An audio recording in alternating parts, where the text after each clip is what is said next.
You are listening to the People Centric Podcast, where we talk through the toughest challenges that people face at work and give practical advice to fixing those challenges. Thanks for joining our movement to create workplaces that are happier, healthier, aligned, and empowered by putting people at the center of all that we do.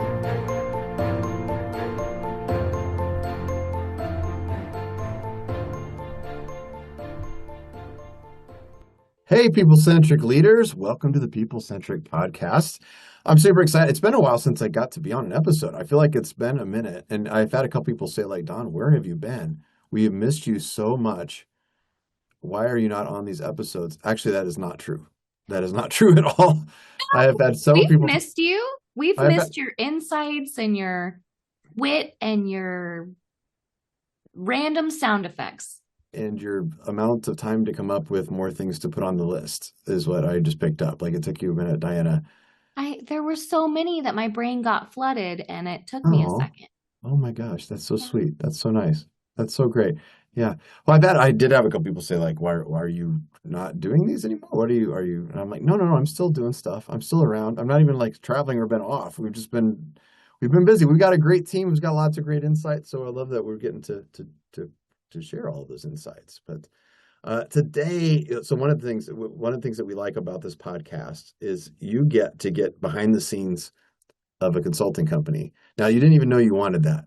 You didn't even know that you wanted to get behind the scenes of a consulting company, but you do, if you think about it, want to get behind the scenes of the people who get behind the scenes of other companies. Like, what does it look like behind other companies? What are they saying in the executive room? What are they saying in the management table? What are the individuals saying? All that kind of stuff. Our job is pretty fascinating when you get into that. And one of the things that we see on a regular basis is leaders who get in their own way. Leaders who make decisions that don't feel like they're necessarily rational, or they make a decision that doesn't, like, why did you do that? Or it subverts the rest of the team, or it hurts themselves, or things like that. And when I say leaders, by the way, I mean all of us. Like, we jumped onto this podcast topic that we're going to talk about here, and all three of us immediately started going, well, I think I do this here, and here. I think I do this here, and there, and all of this stuff. So this is going to be a little bit of therapy today. We are not licensed therapists. This is going to be a little bit therapeutic for you, but we're going to dive into this idea of unhelpful motivations. What are unhelpful motivations? So motivations are why we do the things we do. And so we've got myself, I'm Don, and we've got Diana, and we've got Stephanie on the call here today. So what's an unhelpful motivation? What does that mean? That's my first question. Oh my gosh, Stephanie and I both were going to talk. And then I was like, no, Stephanie, you talk. And then she was like, no, Diana, you talk. And what's funny is that just all happened with the eyes, because we both unmuted at the same time. And then we both just were like, we just had a whole conversation without saying a word, which is probably a whole nother podcast topic. We probably edited the gap. That wasn't. But maybe I'm going to turn this around. I'm going to spin this. Maybe that was an unhelpful motivation because I thought I was trying to be nice by letting Diana go first. And she thought the same thing. And then nobody spoke. And there was like a 10-second gap in the podcast. So Ashley can decide when she edits if she's going to leave that in or not. How awkward was it? How awkward was it? It was an awkward gap. But your question... Yeah, your question was, what is an unhelpful motivation? And I am very interested in this question because the phrase unhelpful motivation had not crossed my path before. And so I think it's a great way to think about why you're doing something and if that concept of why is helpful or harmful. And if it's harmful, then it's an unhelpful motivation versus a good motivation. Yeah. So we can talk through what that is. But I think that phrase was completely new to me. I will say I've heard this phrase a little bit before. And so some of my background is in the nonprofit world and especially international. And so we used to make everyone read a book called When Helping Hurts, which is an interesting book. I won't say I necessarily recommend it, but it's an interesting thing to think about is like could you be doing harm when you think you are helping? Sometimes, especially in like a charitable sense.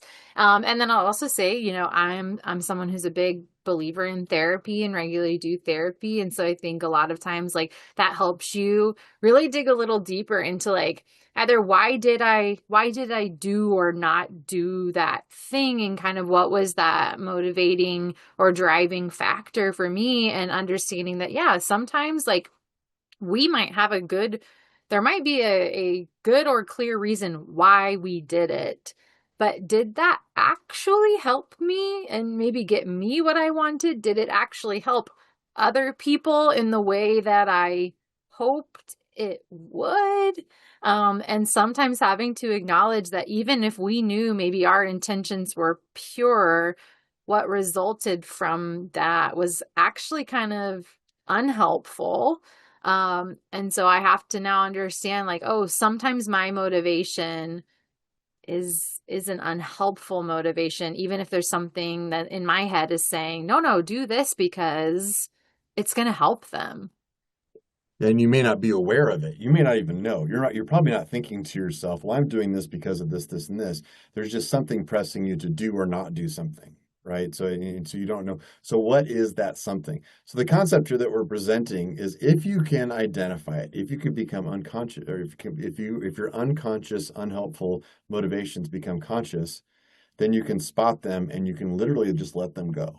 Now, you can let them go. To let them go, it requires a little bit of energy. It requires some time. You have to be able to question yourself. But I mean, once you've identified it, then you can start to recover from it. And so what we're going to do now is we're going to go through some examples of some unhelpful motivations, and you can kind of ask yourself some questions.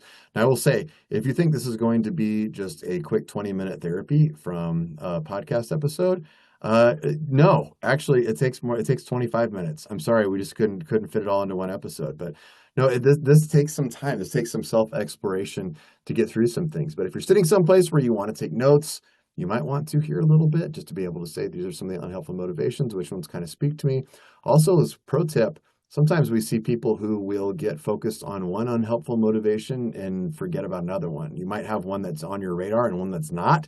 And the one that's not on your radar might be the one that's impacting you even more. So one of the secrets to getting through this is to get a coach, get somebody that can help reflect, or a trusted partner or a therapist or somebody who you can talk to, and they can ask you questions and help you discover some of these things about yourself. So having said all that, let's jump in. The first unhelpful motivation is seeking approval from people. So what does that look like?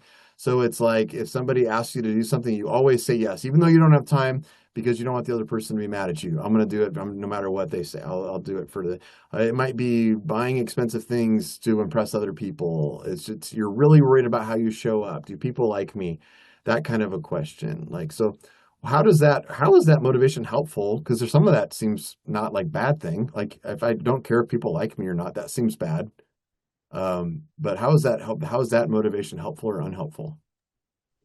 I'll be transparent, this is probably one of my historical unhelpful motivations, is the seeking approval, or you may have heard it called people-pleasing tendencies. And again, it feels helpful because a lot of times, I'll speak for me personally, the narrative that goes through my head is, I know they're going to be disappointed, right? So like, yeah, if someone asks you to do something and you think, I don't really want to do that, or I don't really have time to do that, but I'll just squeeze it in, or I'll just say yes because I could, right? Could and should are different things.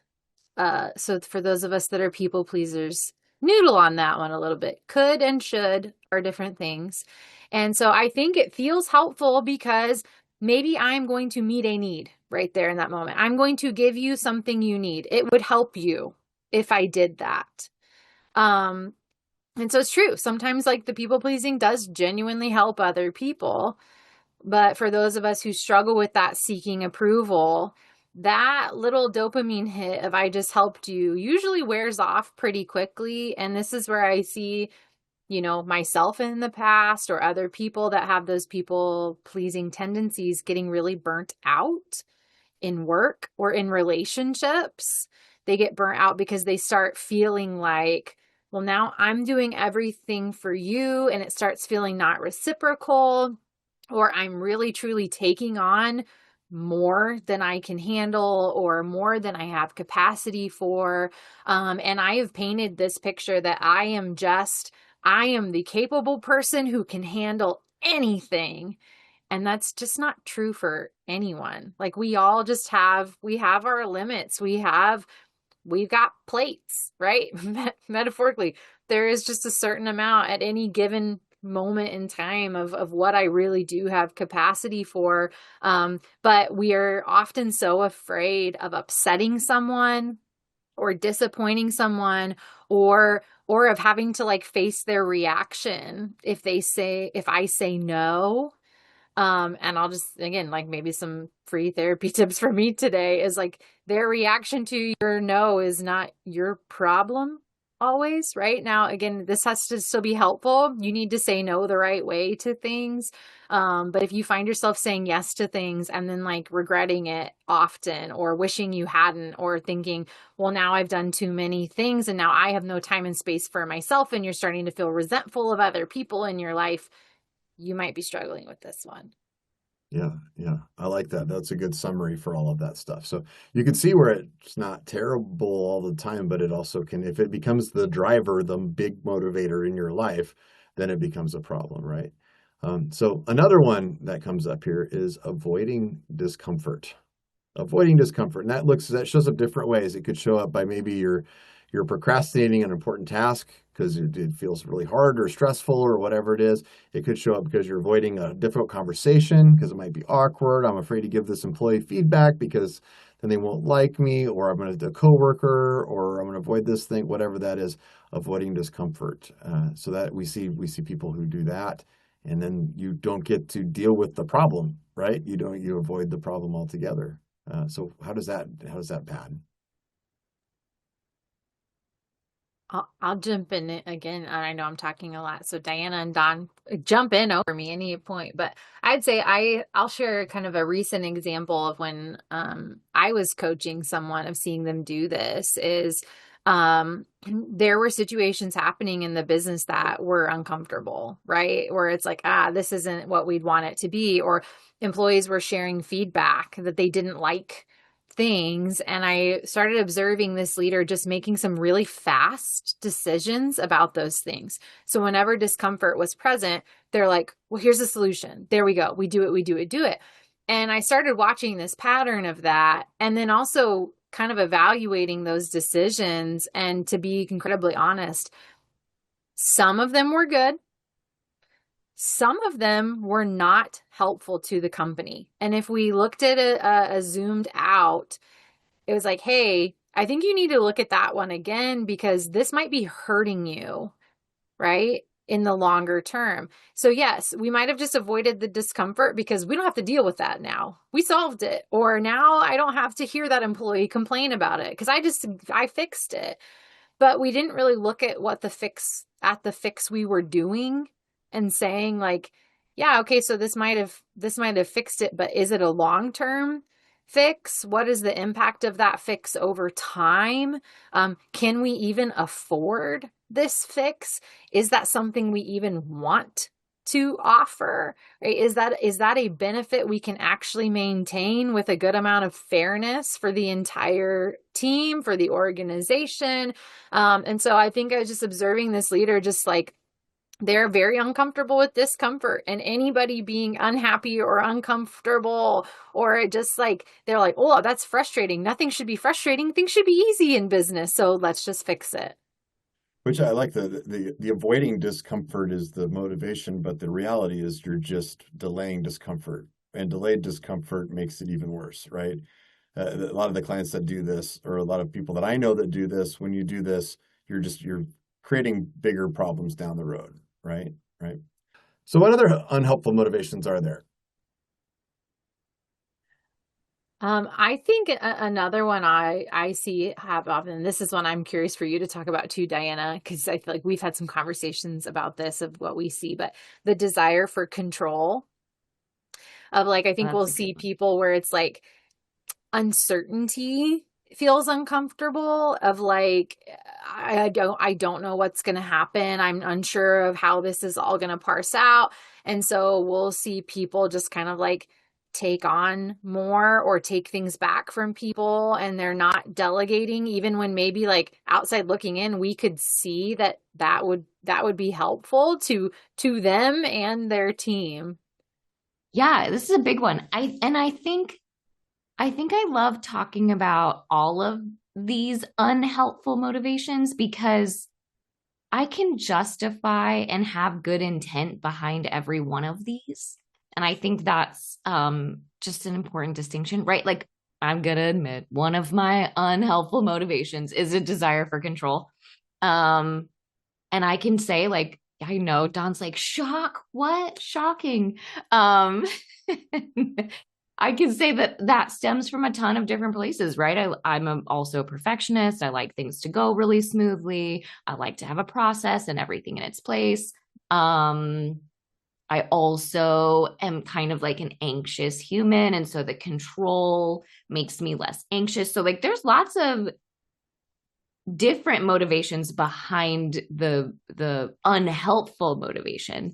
And so I tend to think about it when I am doing something and I am doing it solely to control it, whether my intent is good or not, then I have to recognize that that's an unhelpful motivation.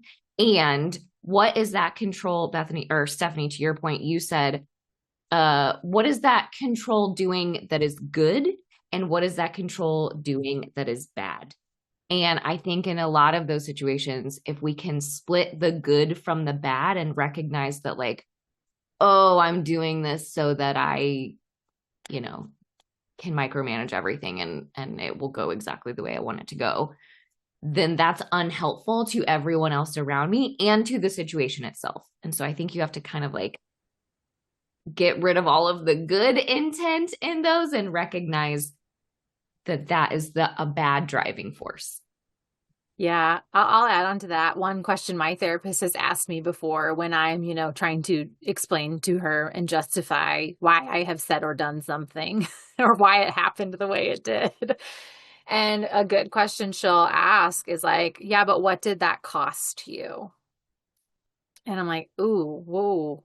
And so sometimes that's a hard question because I'm like, well, it didn't really cost me anything because like it got done and then it was done, right? And we moved past it and it's over. And she's like, no, really think about it. And so like I think the control one is hard for a lot of us because you're like in that moment, maybe I did really help. Like maybe I did like get us to the finish line on something. And so it's hard to self-reflect. But if we say, okay, well, what did that cost you? Well, you might have just given up all of your free time and space taken on extra work, taken on extra responsibilities that no one was asking you to. You didn't really need to do. And then the cost to your team was then no one else learned how to do that thing. Or you might have just taken something back or away from somebody on your team who was learning or was excited or passionate about it. You might have accidentally caused some disengagement with your team, because if it's perceived that, you can just take anything back when you want, then what's my role here? What am I doing here if you can really do everything without us? And so I think it's good to think through that of like, yeah, what did this cost? And again, we're not saying that it's never wrong to do that. Sometimes it might be you need to jump in and you need to take something back. You need to control something in that way. But just identifying, some of that motivation is like, okay, did I do that really, really because there was really no one else who could do it? It really, really, truly, the responsibility fell on me at the end of the day. Or is that kind of a story I'm telling myself because I'm uncomfortable with failure or mistakes at any level and my perfectionism is getting in the way, or I don't like seeing other people have negative emotions or emotions that I would deem negative. I don't like seeing other people uncomfortable. So I'm going to hold it really tight. Yeah, there's a concept in psychology that's and they mention in the book Crucial Conversations called the sucker's choice. And it's this idea that we tend to go between a rock and a hard place. Like we go extreme on it. So like if we say, oh, there's nobody else on my team that can do this really well, and there's no one ever, and I'm the best person ever to do this job. Like I've heard people say things like that. And it's like, if you heard what you just said, like you're the best, there's no one else on the planet that can do this job as well as I can. Like the number of times I've actually heard that is striking. And I'm so lucky for us to get to work with like the best people in the world at their jobs and everywhere, because they seem to be everywhere when you really get into this, right? But the truth of that is it's like not like that. So it's like, well, okay, well, if I either have to do it all myself or I'm going to give to them and they're going to mess it up. It's going to be one of those two things. And the truth is somewhere in between that. So I think a lot of these unhelpful motivations jump out like that, jumps out to me, that sucker's choice. You make it extreme. The motivation becomes particularly unhelpful if you go to the extreme with it, right? Which brings up another one that is one that I've zeroed in on for myself probably a little bit here too. I'm going to be honest, is the ego, the status seeking idea. Like, do you do things for your ego? That's one that I'm always worried about for myself. Like, why do we do it? Why am I doing what I do? Is it the ego? And I think about people I've worked with who will say things like, well, I don't have any ego. And I think most people, it's a general statement, but I think it's mostly true. When somebody says to me, well, I don't have an ego about this. This doesn't bother me. What I hear is you actually do have an ego about this, and it's a problem, and you're going to ignore that. I think a blanket statement, everybody has an ego. Everybody has an ego. So if you think you don't, you're wrong. But yeah, I think you're right, Don. Yeah, I agree with that too. I think when I hear someone say that, it almost tips into like the self-protective identity motivation of like, there's a part of me and how I think and or operate that I do not want to confront. Like I'm not willing to go there or look at that thing.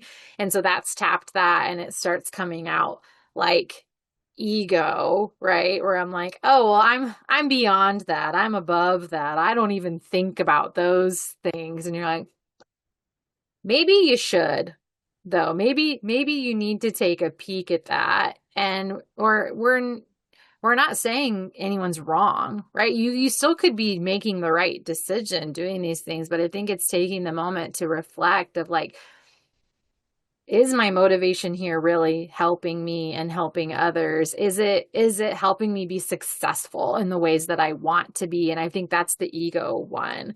It's like, Is this really helping you be successful in the way you want to be? And how are you defining success for yourself in this moment? Yeah, that the ego and the self-identity are related to each other, but I like the self-identity doesn't always have to be ego. Sometimes it could be the opposite of it. I told myself, I'm not a gardener. Well, guess what? I actually like to garden. I actually like to do that. I had somehow, in a really small way, painted myself into a corner where I didn't see myself as that. I see that come up. The self-identity one comes up a lot in professionals, for professionals, people who have like an engineering, as in my example, or a doctor or a lawyer or an accountant. You're like, I am an attorney, so this is how I have to act and how I have to be. This is who I am. This is just who I am. So I can't do it this way because blah, blah, blah, blah, blah. I think of a project when I was, for a while, I worked for big companies, then jumped out and did some engineering consulting at the same time while I was starting up, the consulting that we do now. And I worked with a younger engineer. And I never had my professional engineering license because I worked for big companies. I didn't have to have that. But I got a lot of experience. So I at that time in my career, I had 10 years experience. And I had a guy who had a professional engineering license, but he was only like 5 years into his career. But he had to check all my work so that he could stamp my drawings for me. And I remember those interactions with him were always awkward because he would look at it like, well, I've got the stamp. I've got a professional engineer. I really do have to look at this stuff. And I would look at it like, oh, yeah, well, I've been doing this for 10 years. I know more about this stuff than you do on that. And we both had to kind of manage that through that project. And it was unhelpful in collaborating and designing things. Fortunately, it was really in front of both of us because it was so obvious of like, I've got more experience in a lot of scenarios. Like I should be looking over your work, but actually it's flipped around because of the licensing process. And also it's good for me is to humble me up to say, okay, if there's something wrong and it's just wrong, you should tell me and then we should fix it. Like, and so we had to work through that and manage that. So that was a good example where I think it got the unhelpful motivation stuck out to both of us and we managed it and managed to work through it and design something pretty good. And it worked pretty well. And we both contributed to that. So I think there's lots of other unhelpful motivations, and we can kind of like talk through a few more, throw a few more of those out there if we want to. But I do have a question that I've been thinking about that I was hoping you guys could help me with. And it is, how do I know if I'm doing something from an unhelpful motivation? Like, what are the things that might stick out, and how can I recognize this easier?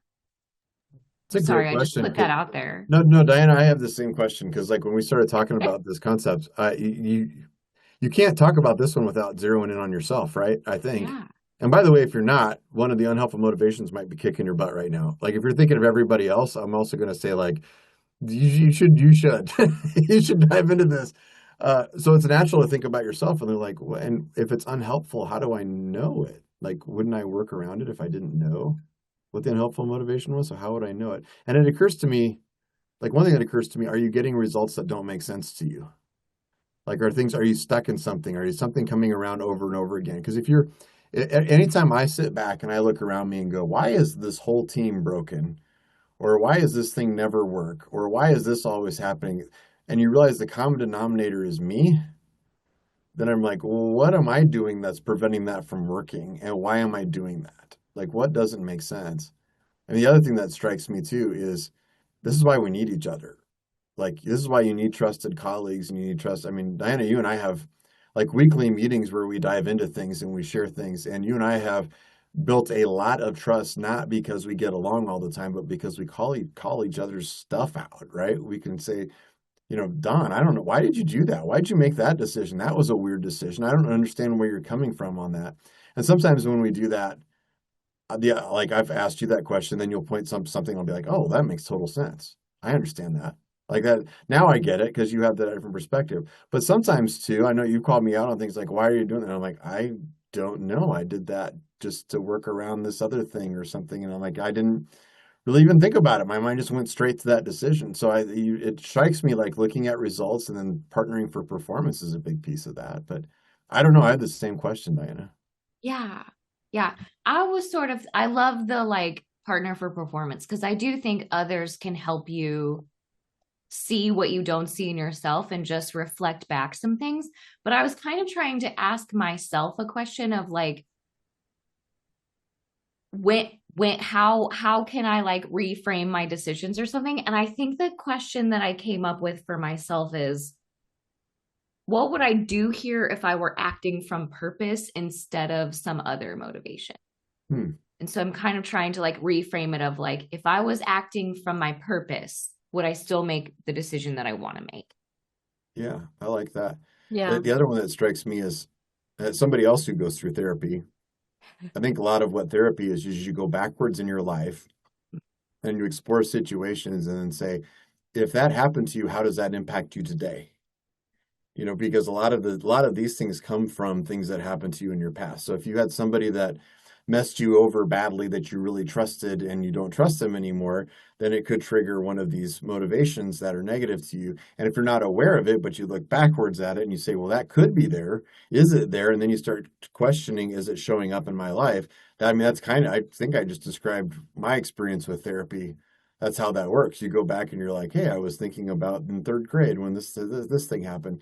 And it's weird how easy and small the thing could be that happened. And it doesn't have to be anything bad that happened to you. It could be a misunderstanding or a thing. I went to go ride on the bus, but the bus took off without me because I was a little bit late and I was really scared. And I had a moment when nobody was helping me for a minute. And, if it strikes you in the moment, you remember that, and it's a hard memory. Your brain took a lesson from that. What was the lesson, and does it still impact you today? What was the feeling? When do you feel? I think your feelings and your emotions might be a clue. Like if you ever feel like that, like if that bus story, I made that story up. I was try not to be super personal on it, but like Like, if did that, that happen to you? no, You poor kid. no, that didn't happen. John's Maybe it's never recovered late and memory. he'll always help someone if they miss the bus. That could be it. So then you're pulling off the side of the road and you're helping people in reckless situation. Whatever the things are, like you got to be careful about what the response is. But if the emotion, like if their emotion's triggering something and you're like, boy, that emotion feels like this thing over here. I know from therapy, like that's your brain kind of telling you like the same circuit's being fired over here that was fired over here. And you may be responding from the third grader stuck on a bus, waiting for the bus mindset instead of the 51-year-old executive who knows how to make decisions better than that, right? So that's a big piece of it for mine. I see you nodding, Stephanie. Yeah, I'm nodding a ton because I agree. I think for me, it is a lot of like what is the emotional response I'm having that might tell me my motivation is not helpful here. So one for me, from a people pleasing standpoint, is if I start feeling resentful of people in my life, like I will ask my question, like, why do I feel that way about them? Why do I feel that way about them? And then like my answer might be, well, they ask me to do things all the time and I don't feel like they ever take something from me. Okay, well, why don't they ever take things from me? Right? Like why does it feel like they're always putting things on my plate and they're never taking something off my plate? Did I ever ask them? Because they're pretty comfortable asking me to take things off of their plate, but did I ever ask them to take something off of my plate? And have I become resentful of that person because they are comfortable asking for help and I am not? Right? So I think like for me, the emotion will like be a good driver for me to ask some of these questions and then realizing, oh, okay, I am feeling resentment and it's not because this person is a huge, selfish jerk who just never will say yes to anything. I've never asked them.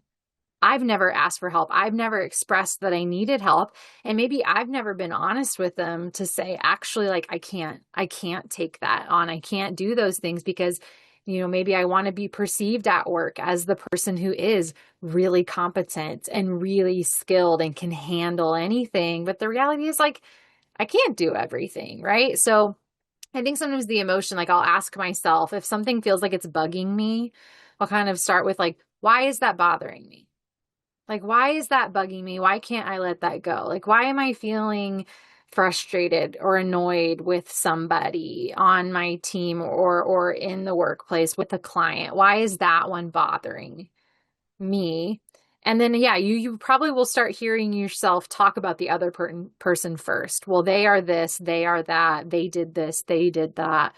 Okay, why did they do that? Yeah. Right?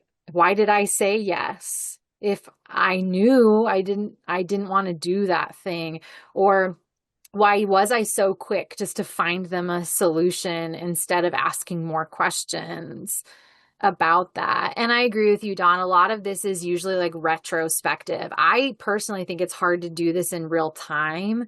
But when you're starting to feel that emotion, it's thinking back like, okay, well then what happened? And then what happened? And how did I respond? And am I happy? Like, am I happy with how that all went? Do I feel good about the success that I had in this moment and how it all turned out? Or am I not? And then the more I can see that in the past, it becomes easier to see it in the present and be like, oh, wait, you're about to say yes to this thing and that person just asked you for something again. Can you really do that? Do you want to do that? Right? It is the helpful motivation of just being a helper, being available. Is that really helping? I think both of you touched on something that is helpful in like determining, and it's the emotion behind it, right? There's a thing that I use all the time, and it's your emotions are a scale from 1 to 10. And if it's anything above a 5, if you have a reaction above a 5, it's not about the thing that you just had a reaction about. So like if somebody comes to you and asks you to do something and you're immediately angry about that thing, and your reaction is above a 5 on your like scale, it's not about the thing that was just asked of you. It's something different. And so I think you can mark that and just be like, okay, I need to go back to that moment and unpack why my reaction was so strong. Yeah, you've got a rock in your shoe from somewhere is what I like to say. Like, yeah. Or either that, or what just happened is truly, excuse me, like a values violation for you. Or like Diana said, I'm acting outside of my purpose. So it's either throwing a really big flag for you, or to Don's point, you've got a rock in your shoe, and it's not that the coach asked you to run a mile. It's because you have a rock in your shoe. it's also interesting in like as somebody, all of us coach people in coaching conversation when somebody else talks about their values and they bring it up in response to a situation or a high emotion, that's a flag for me too. So like Diana, especially like you say like if you have a 6 or higher, I like that. I've heard you say that. It's been a while since I've heard you say that, so it's good to keep that back in my mind because I was also sitting there thinking I think I have 6 or higher reactions to something every day. Something like, and so I mean, I don't unpack all of those things and write all of those things down, but if it keeps back and it's recurring, then I hit those things.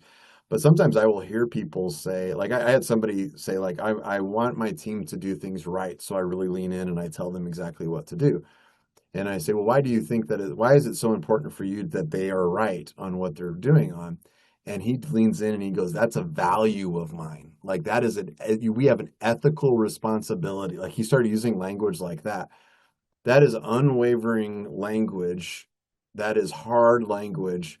And you've created a pillar, a foundational piece of your thinking that is also making you a micromanager. And so I learned right away, like we started exploring that. Like, is it really, you said that's a strong word.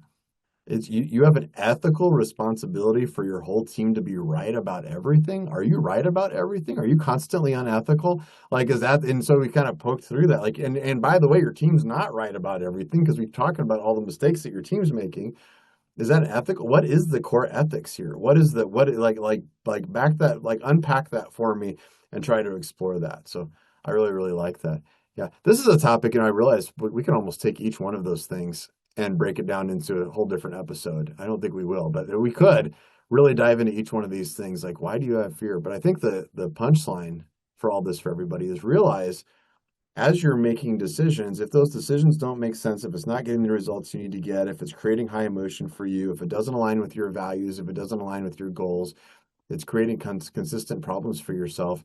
You may need to go back and not just question the decision, but question what made you make that decision. What's the thing behind the scenes that has created that for you? Because if you can go back and you can really explore what those motivations are, what drove that to you, where did that come from? In myself, what you can do is you can start to unpack some of these things. And believe it or not, once you identify it, you can kind of release it. Like once it's in front of you, when your conscious brain is on something, it's when it's unconscious that it really eats our lunch. Like that's why I say the rock in the shoe. You don't notice the rock in your shoe for a while until it creates a blister. Once you notice it, it's really easy to open the shoe and dump the rock out. Like then you can just manage it. And you might have to use a Band-Aid and you might have to limp for a couple of days. But other than that, then you're going to be back to normal.